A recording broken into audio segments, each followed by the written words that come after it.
आज हम अपने topic electric potential at any point due to electric dipole. अब इलेक्ट्रिक डायपोल की वजह से हमें इलेक्ट्रिक पोटेंशियल कैलकुलेट करना है। तो हमने मान लिया है कि इस पी पॉइंट पे हमें इलेक्ट्रिक पोटेंशियल कैलकुलेट करना है, जो कि डायपोल से आर डिस्टेंस पर है और डायपोल की एक्सिस के साथ ही कितने के एंगल बना रहा है, थीटा, यानी कि इसके polar coordinate r comma theta है। कोई बात नहीं है, हमें इस पी पॉइंट पे इलेक्ट्रिक पोटेंशियल निकालना है।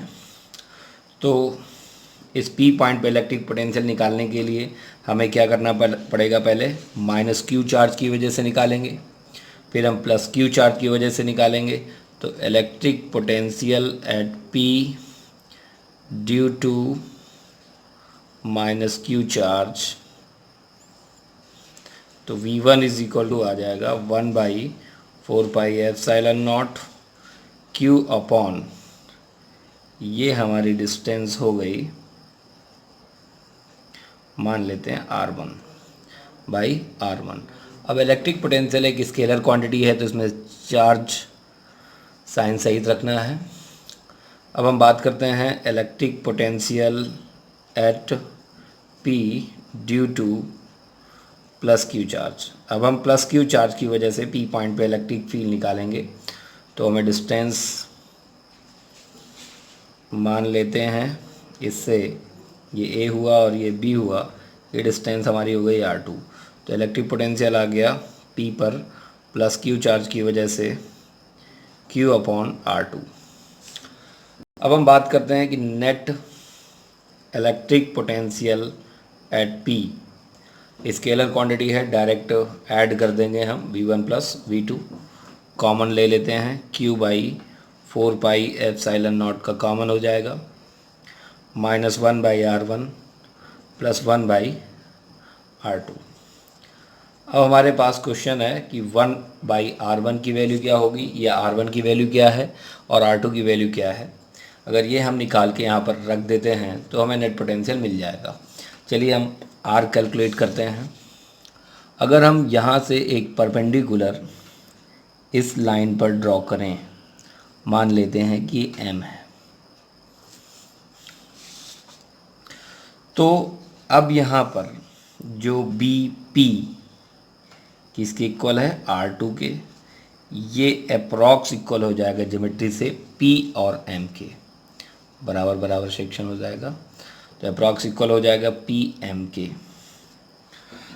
अब PM किसके इक्वल है, ये इधर से पूरी डिस्टेंस हमारी है R और ये एंगल है थीटा, तो ये वाला पार्ट हो जाएगा L cos theta. L cos theta आ जाएगा, ये एंगल हुआ थीटा, ये 90 के सामने वाला हाइपोटेनस L, तो ये बेस हुआ, तो cos theta is equal to this by this. तो ये हमारा जो बेस आ जाएगा, ये आ जाएगा L cos थीटा। तो अब हमारा PM कितना हुआ, PM पूरा है R, ये आपका L cos थीटा चला गया, तो ये आ जाएगा R minus L cos theta. ये हमारे R2 की वैल्यू निकल आई। अब हम इसे थोड़ा सा और आगे बढ़ाते हैं और यहाँ से एक परपेंडिकुलर अगर हम ड्रॉ करते हैं, मान लेते हैं N है, तो अब इसकी ज्योमेट्री से हम देख सकते हैं कि आपका जो AP है वो तो R1 है और ये अप्रॉक्स इक्वल किसके होगा, PN के, PN। अब ये थीटा है तो ये भी थीटा हो जाएगा, और ये L है तो फिर ये आपका L cos थीटा हो जाएगा, L cos थीटा है, L cos थीटा। अब ये डिस्टेंस हमको पता है कि R है और ये पता है कि L cos थीटा है, तो पूरी डिस्टेंस कितनी हुई, R plus L cos theta. अब यहाँ पे इनकी वैल्यू सब्सटीट्यूट कर दीजिए, V is equal to Q/4πε0 -1/R plus L cos theta plus 1/R minus L cos theta. तो इसे हम सॉल्व करेंगे तो आएगा Q/4πε0, ये इधर आ जाएगा, तो -R plus L cos theta, ये इधर आ जाएगा R plus L cos theta, तो R से R कैंसिल हो जाएगा और आ जाएगा 2L cos थीटा, और ये A plus B, A minus B, तो ये हो जाएगा R² minus L² cos² theta. This is the P, और Q into 2L is equal to हो जाएगा हमारा V is equal to 1/4πε0 P cos theta upon are square minus L square cos square theta. ये हमारा किसी भी point पर electric potential आ जाएगा।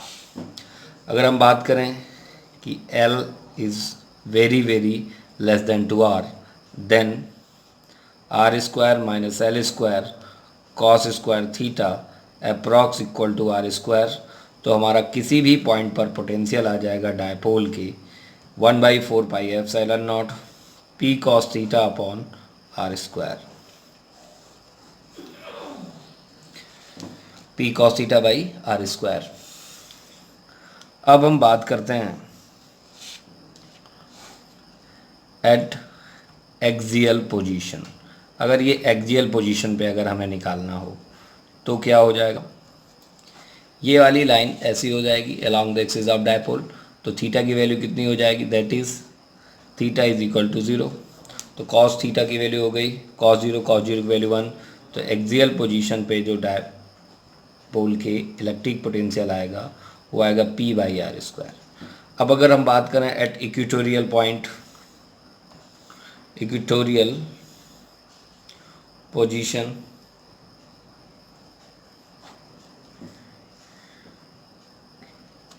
Equatorial position that is theta is equal to 90 और cos 90 की वैल्यू क्या हो गई 0। तो इक्वेटोरियल पॉइंट पर पोटेंशियल की वैल्यू कितनी आ जाएगी 0। तो हमें क्या करना है, पहले माइनस क्यू की वजह से डिस्टेंस हो गई R1, चार्ज रख दिया साइन साइड, फिर इसकी वजह से नेट पोटेंशियल डायरेक्ट ऐड कर देना है। बस प्रॉब्लम है हमें R1 की वैल्यू निकालनी है और R2। तो R1 की वैल्यू निकालने के लिए हम यहाँ से एक परपेंडिकुलर ड्रॉ करते हैं। तो ये वाली लाइन इस वाली लाइन के अप्रॉक्स इक्वल होगी। तो अब इधर से इधर तक की डिस्टेंस हमको पता है R, तो ये हम यहाँ से निकाल सकते हैं। राइट एंगल ट्रायंगल है तो ये आ जाएगा L cos थीटा। तो ये डिस्टेंस कितनी बची R minus L cos theta. और इधर तक की डिस्टेंस निकालना है तो इधर से इधर तक की तो R है और इसमें से ये और ऐड कर देंगे तो हो जाएगा R plus L cos theta. Solve करके हम ये निकाल सकते हैं। अब हम चाहें तो डायपोल के एक्सियल और इक्वेटोरियल पॉइंट पर पोटेंशियल हम डायरेक्ट कैलकुलेट कर सकते हैं। अगर डेरिवेशन अलग से आ जाता है कि find the expression for electric potential at the axial position of dipole, son of dipole के लिए हम यहाँ पर डेरिवेशन करने वाले हैं। तो इसके मिड पॉइंट से आर डिस्टेंस पर इसी की एक्सिस पर अगर हमें पोटेंशियल फाइंड करना है, ये ए हुआ, ये बी हुआ, ये एल हुआ, ये एल हुआ, इसे मान लेते हो ये पी है। तो हमें पी पॉइंट पर इलेक्ट्रिक पोटेंशियल निकालना है। तो पहले हम निकालेंगे माइनस क्यू चार्ज की वजह से पी पॉइंट पर, फिर प्लस क्यू चार्ज की वजह से पी पॉइंट पर, फिर net potential V1 plus V2 हो जाएगा डायरेक्ट। अब V1 की वैल्यू कितनी है 1/4πε0 माइनस क्यू की वजह से, तो माइनस क्यू और यहाँ से यहाँ तक की डिस्टेंस, यहाँ से यहाँ तक की डिस्टेंस R प्लस एल हुई, R प्लस एल प्लस। अब हम प्लस क्यू चार्ज की वजह से निकालेंगे इस पॉइंट पर, तो कितना आएगा 1/4πε0 क्यू अपॉन यहाँ से यहाँ तक की डिस्टेंस, तो कितनी हो जाएगी R माइनस एल।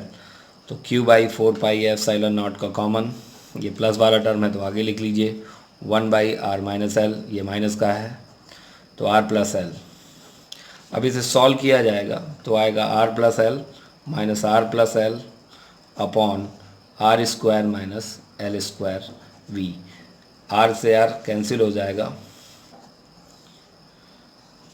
और V इज इक्वल टू आ जाएगा, ये हो जाएगा 2L और P into 2L is equal to क्या हो जाएगा, Q into 2L is equal to होता है P। तो R square minus L square. If L is very very less than to R, then R square minus L square approx equal to the R square। तो axial position पे potential का expression हुआ 1/4πε0 P upon R square. अगर हम बात करते हैं at equatorial position of the dipole, तो बड़ा सिंपल है, ये माइनस क्यू हुआ, ये प्लस क्यू हुआ। अब इसके मिड पॉइंट से आर डिस्टेंस पर परपेंडिकुलरली कोई पॉइंट है P, इस पॉइंट पर हमें इलेक्ट्रिक पोटेंशियल फाइंड करना है। तो ये डिस्टेंस हमारी कितनी हुई, √r² प्लस L²। ये भी डिस्टेंस कितनी हुई, √r² प्लस L²। अब इस P पॉइंट पे पोटेंशियल निकालना है नेट, तो हम पहले किसकी वजह से निकालेंगे, -q की वजह से P पॉइंट पर, फिर हम किसकी वजह से निकालेंगे, +q की वजह से P पॉइंट पर, फिर नेट पोटेंशियल कितना हो जाएगा, V = V1 + V2। तो V = 1/4πε0 -q upon √r² plus L²। Plus q की वजह से 1/4πε0 plus q by √r² plus L², ये कैंसिल हो जाएगा, ये माइनस का है प्लस का है, तो नेट पोटेंशियल कितना हो गया, 0। तो डायपोल के, ये जैसे डायपोल है ये, तो इस लाइन पर किसी भी पॉइंट पर पोटेंशियल कितना होगा, 0 होगा। हर पॉइंट पर इक्वल पोटेंशियल होगा और किसकी इक्वल होगा, 0। तो अगर किसी चार्ज को अगर हमें इन पॉइंट से इन पॉइंट्स तक ले जाना हो तो यहाँ पर वर्डन कितना करना पड़ेगा, 0। इस पूरी पॉइंट पर, इस पूरी लाइन पर, हर पॉइंट पर पोटेंशियल कितना हो जाएगा, 0 ही रहेगा। जैसे कि एग्जाम्पल फाइंड कर लेते हैं हम लोग, ये Q, ये +Q,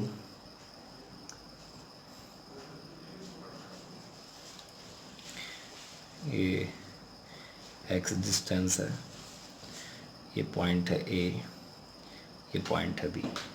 find the वर्डन in moving Q not charge from A to B।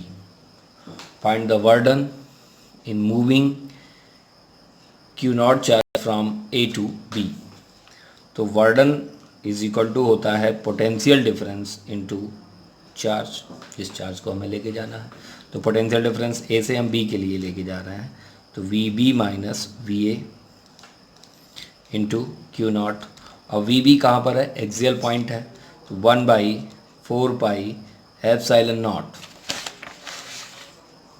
Into P upon, जैसे इसका डायपोल मोमेंट P है तो P upon x² minus A कहाँ पर, इक्वेटोरियल पोजीशन पर, तो इक्वेटोरियल पोजीशन पर पोटेंशियल कितना होता है, 0, Q नॉट। ये हमारा वर्डन आ गया। अब पूछता कि ये एक एग्जाम्पल नंबर 2, -q + q, एक पॉइंट A है, एक पॉइंट B है। Find the वर्डन in moving +5 microcoulomb charge. Find the वर्डन in moving +5 microcoulomb charge from A to B। अब A से B तक +5 माइक्रोकूलम के चार्ज को लेकर जाना है तो हमें कितना वर्डन करना पड़ेगा। तो A का पोटेंशियल कितना है, 0, B का पोटेंशियल कितना है, 0, डिफरेंस कितना हुआ, 0, तो वर्डन भी कितना हुआ, 0। तो इस प्रोसेस में नेट वर्डन कितना हो जाएगा, 0। तो यहाँ पर हमने इस लेक्चर में हमने सीखा है कि एक्सियल पॉइंट पर इलेक्ट्रिक पोटेंशियल कैसे कैलकुलेट करें। तो पहले हम -q की वजह से P पॉइंट पर निकालें, फिर +q की वजह से निकालें और डायरेक्ट ऐड कर देंगे तो नेट पोटेंशियल एक्सियल पोजीशन पे आ जाएगा। इक्वेटोरियल पोजीशन पे अगर हमें पोटेंशियल कैलकुलेट करना है तो सेम प्रोसेस, हमें P पॉइंट पर इलेक्ट्रिक पोटेंशियल निकालना है तो हम पहले -q की वजह से P पर निकालेंगे, फिर हम +q की वजह से निकालेंगे, फिर नेट पोटेंशियल को ऐड कर देंगे तो कितना मिल जाएगा, 0। अब हम क्या करते हैं कि electric potential at any point due to the electric dipole. तो इलेक्ट्रिक डायपोल के किसी पॉइंट पर इलेक्ट्रिक पोटेंशियल कैसे निकालना है, सेम प्रोसेस है, -q की वजह से +q की वजह से, बस ये डिस्टेंस r1 और r2 निकालनी है। तो r1 कितनी हो जाएगी, ये पूरी डिस्टेंस के बराबर होगा, ये डिस्टेंस r है, ये l cos थीटा है, तो ये r1 किसकी इक्वल हुआ, r1 = r + l cos theta और r2 = r - l cos theta. यहाँ सब्स्टिट्यूट कर दीजिए और सॉल्व करके आप आंसर कैलकुलेट कर सकते हैं। Okay, thank you.